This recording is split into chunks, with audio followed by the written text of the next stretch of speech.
Hello everyone, Michelle here from the Creative Cove. I hope you're all doing well and welcome to my channel.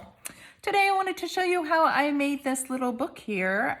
What it does is it houses scrap pieces of paper where I do my little doodles on. I like to draw on old book pages and use them as decorations in journals. So I will link the videos on how I do these little sketches so you can follow along with me if you're interested in how to draw these different little fun little sketches of flowers, and some of them are birds. And then I turn them into tags, which will also be in a video that I will link below. So here's a couple of tags that you can use for journaling. But what I wanted to show you today is this little book and how I created this little book to use as a reference to do some doodles in, and then when I need them, I pull them out and then I can make little tags and things with them.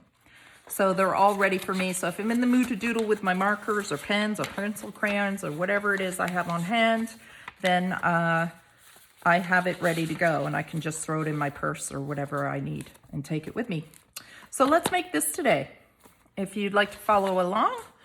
So I'm gonna move this stuff out the way. I'm gonna move some of this stuff everywhere. My desk is a mess as usual. So I started to cut some things out so the video's not 100 hours long, and wanted to take you along with me on how to make a second one of these. So let's start with the cover. So this is like a thicker cardstock. Can't remember what they call this. Some sort of board. And I think it was the back of a sketchbook. And I just sliced it up. And the dimensions are 5 inches by 4.5 inches. And then I have a little piece in here, and it is 3/4 of an inch by 5 inches long. So this is going to be my spine, and these are my front and back covers. So I've done one already just to speed things along, but I'll show you how I use some scrap paper. So this is out of a Edith Holden book, I believe. And I just love the font on it. It's a really pretty kind of hand-written font that's really, really pretty. So anyways, I want to use that. So you can see on this one, the font runs this way as opposed to legibly this way. But what I wanted to do is just have, just to use it really as more of a texture than it is actual writing. So I'm not concerned so much about which way the font goes. I'm just gonna glue it on. So I'm almost out of glue here. I seriously need to buy and stock up on glue. So it's misbehaving a bit for me today. It starts to evaporate, I guess, and gets thick and a pain in the butt. Whoop, come on, there we go. All right, so I just take my piece of cardboard and I stick it down. And again, this is using scraps. Whatever you've got handy is what you can use for this project. We all, as junk journalers or scrapworkers, have tons of paper scraps left behind. And I just cut around. I don't worry about being perfect. And then I just cut the corners.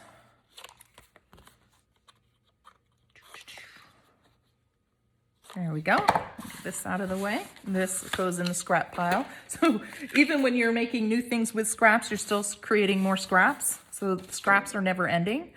Because my glue's misbehaving, I'm just going to use some tape.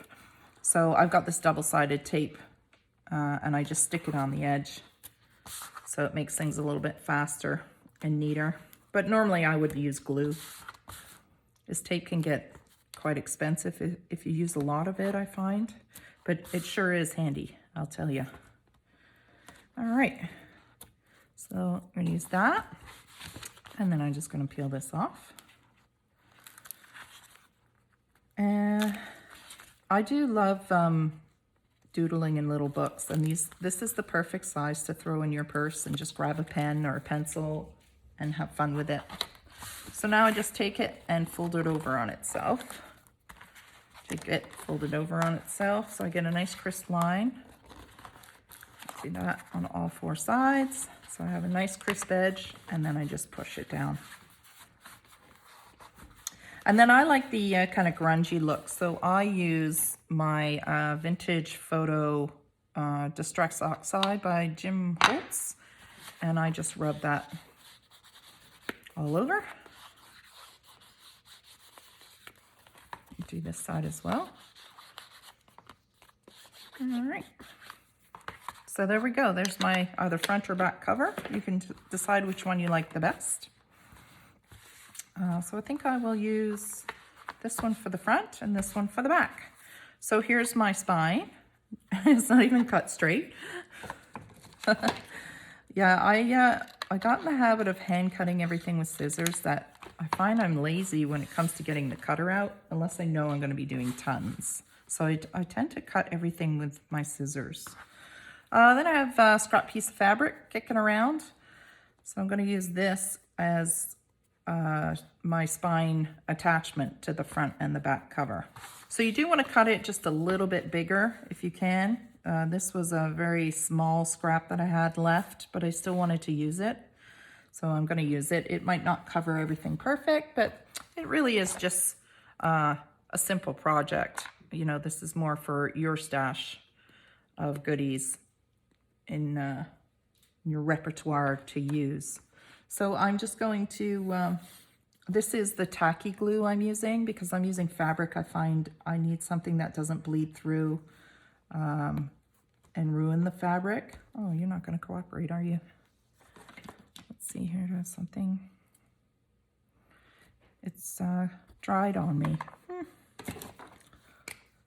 I have not a lot of luck with glue, apparently. I don't take care of it, I guess. There we go.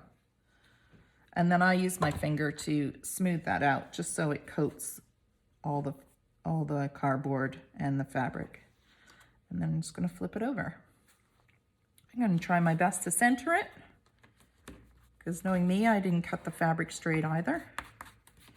There we go. So now I'm going to glue the front and back. So I'm going to throw some fabric glue on here and on this side.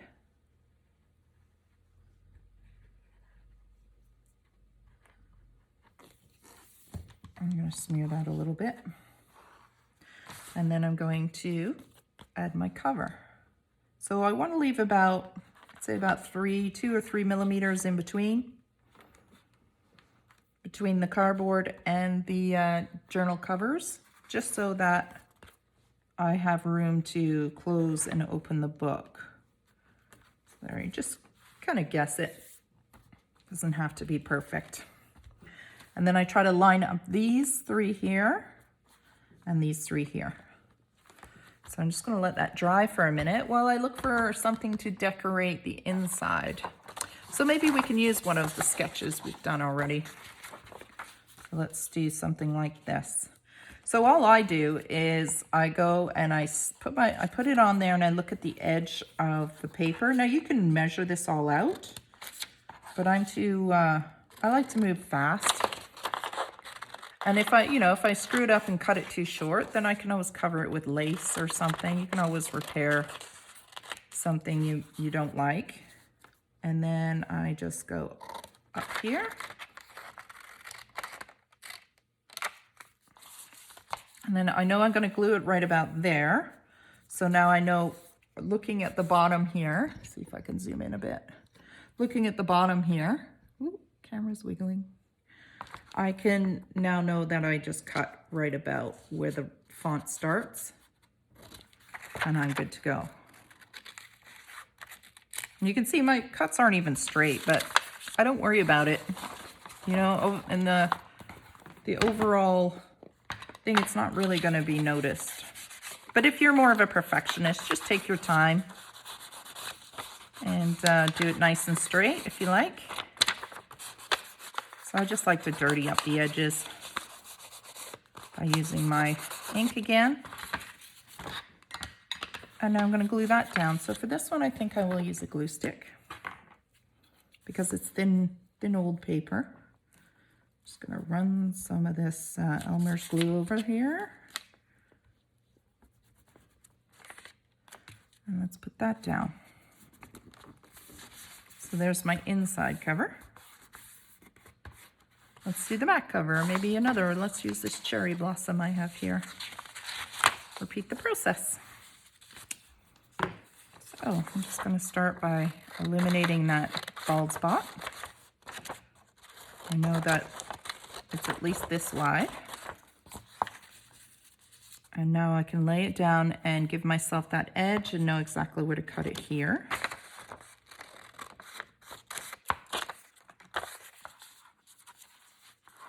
And then I put it down where I'm going to glue it and give myself a little slip with the scissors here. And I know that's where the cover will be. So look at all these fun scraps we're making. Like, it just keeps building up scraps. Even using scraps builds up scraps. I love it. Okay, so let's dirty up the edges here. So for the middle, I think we can just use either another piece of fabric we might have kicking around or another piece of paper. Again, throwing your scraps on your table, making a big mess, and then playing with what's in front of you is always fun because you never know what you're going to come up with. And this book doesn't have to be obviously for doodles. You can use it as like a little ephemera holder if you wanted. Put some pockets in there. You could put blank pages in and make it a little book of ideas. But it's a really nice little size is what I like. And with the nice wide spine here, you can fit quite a bit in it. So do I have enough fabric? I don't think I do. So let's use this piece of tea paper. I have coffee dyed paper I got kicking around. So I do the same thing. This I want to cover right up to the top because my fabric was not long enough to wrap over. So I'm going to go right to the top and right to the bottom. And again, I don't measure. And I just want to match it up. You could draw on this as well if you wanted. A lot of this won't be noticed because the paper is going to be tied in front of it, but if you wanted to, you could. So for this one, I'm going to use my misbehaving glue because I need something a little bit stronger and easy to manipulate because it's got to go in these ridges here. So let's see if this works out. A lot of the projects I do are hit and miss. Some things I'm like, well, that didn't work. And then other things worked out much better than I would think. So that's the fun of playing with paper. So there we go. I'm just going to push that in. And then I'm just going to use my thumb and push it into those little ridges where the spine will fold. So you can see how it folds. And then this side, make sure it's glued. Because that paper is going to get moved around quite a bit with the spine opening and closing. And there we go. So now we've built our book. And we can decorate it. So we've decorated the inside. Now, what I like to do as well is I have scraps of vellum kicking around. I'll show you how I make the pocket. So I just do the same thing as I did before, and I lay the vellum down and I slice it close to where that spine will bend. And I cut myself a piece as best I can, straight as I can. And I like to decorate it a little, so I can use my stamp that I have kicking around. Maybe some black ink, actually. I'm just going to throw a stamp on there. And what's really nice about this vellum is you can see right through it. And it holds a really nice pocket. So I'm going to use tape again because my glue will make an awful mess. I'm just going to flip it over. And frame here. Oop. Some light. And flip it over, and I'm just going to throw some tape on here. So how wide your tape is determines how wide this pocket will be, because the more sticky stuff you put on it, the narrower the pocket gets. So I'm just going to throw this on here. There we go. Cut off the excess. And then I'm going to peel.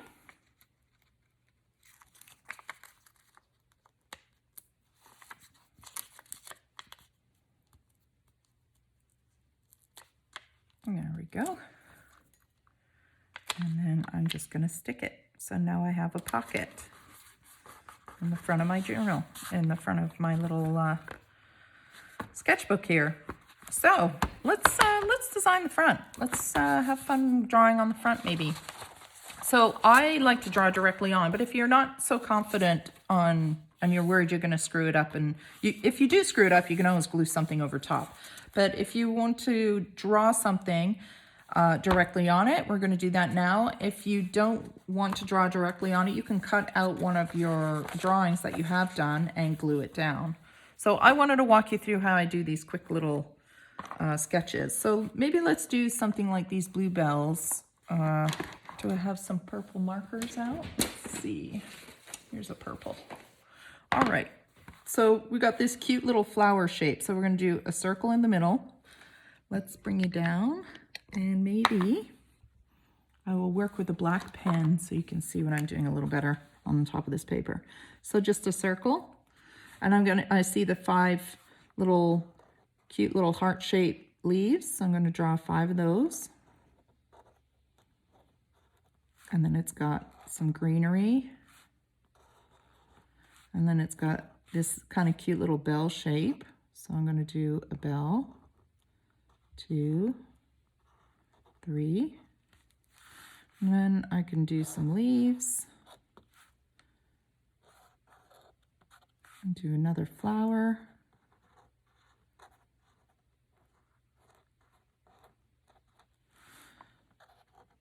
And I like to maybe bring it down this way as well. So let's do a flower, these cute little softer ridgy ones.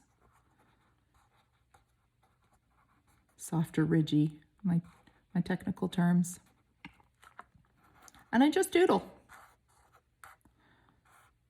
Draw inspiration from whatever I find around me.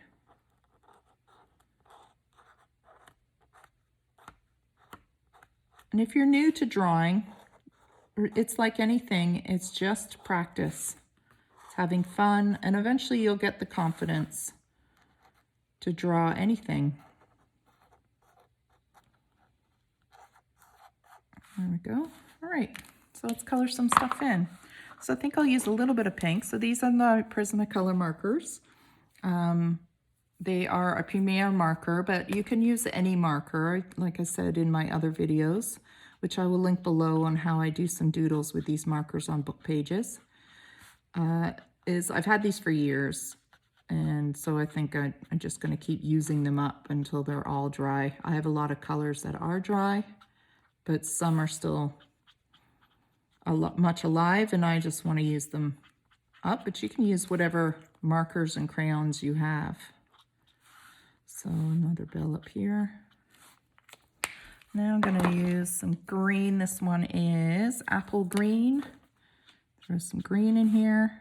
And what I love is the contrast between the rich paper with all the decorative elements, which is the writing, is now become more of a decoration than actual handwritten paper. And the colors really pop off the background.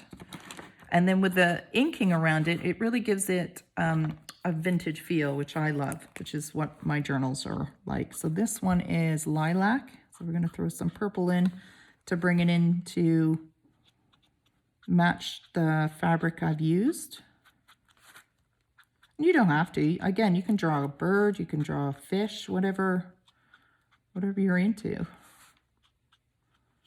Fish would be fun. I think I'm going to bring some yellow in. Let's put some yellow in the centers here. And some yellow in the leaves. Can add more, so I think I'm missing some green here and some yellows. Let's add some more. Throw that in.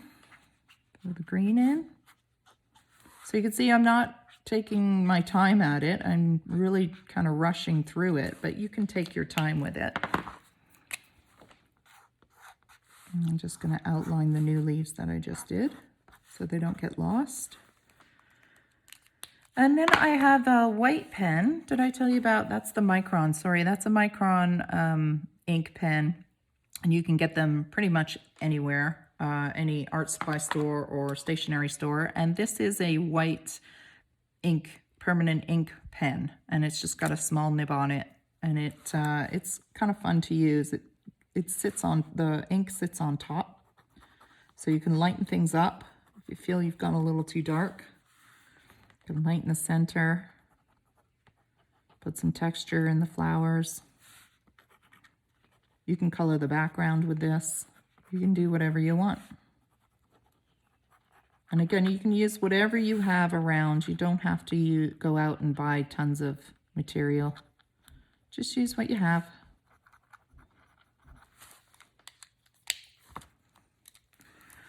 There we go. Oh, screw that on. So we can leave it like this. We're happy with that. I think it needs something else in the background myself. What should we do? Let's see here. Maybe an orange. See if we can find a nice bright orange. Do you have any orange kicking around? Here's an orange. I don't know, I just feel like it needs a little something else. So here's a yellow orange. So let's pull some orange out here.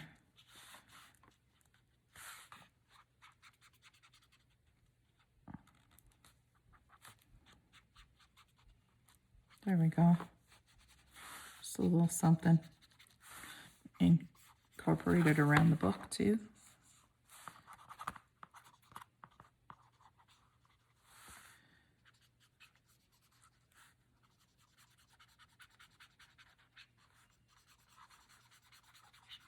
So, I mean, this isn't how I envisioned this book going. It's just ended up this way, and that's one of the things I love about playing with old paper, is how it evolves into something completely different than what you would have thought. So here's a deeper orange. This one is called Burnt Ochre. So maybe we'll do the edges here in this one. And what's nice about markers is they bleed into paper. Oh, something a little different. We can run that ochre along the edge of the fabric even. Oops, wrong side. Just to tie the fabric in. You can decorate the back, whatever you want.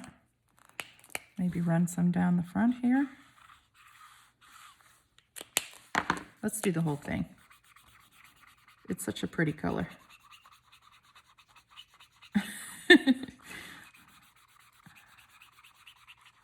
There you go. Not how I expected it to turn out, but still fun and bright. All right, so let's put our little signatures in. So basically all I did was fold up a whack load of paper somewhere. Here it is. And I built 2 little signatures. So I just took some paper. I'm gonna zoom you out a bit now. Hopefully you're straight and the camera's not shaking. And then I just folded a bunch of papers here, just random scraps that I have kicking around, cut them down to size. And I have 2 signatures. And I'm going to tie them in. So what I like to use is like an elastic lace of some kind. It's a lace front and it's got an elastic backing, and I love this stuff. I get it at a sewing store, and I just find the middle, run it through, and wrap it around my cover, around the back of the spine, and tie it off.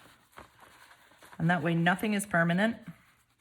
Now you can sew, you can punch holes here and sew your signatures in if that's how you like your signatures. Nothing wrong with that. And I'll do another one here. Tie that off.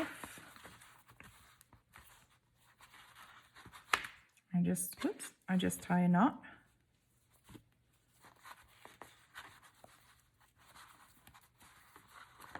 There we go. I got my signatures in there. And there's my little book. So it opens up. I have my room to doodle. And we can do the pocket. You can put, let me grab a tag out of this one. Here's a bookmark.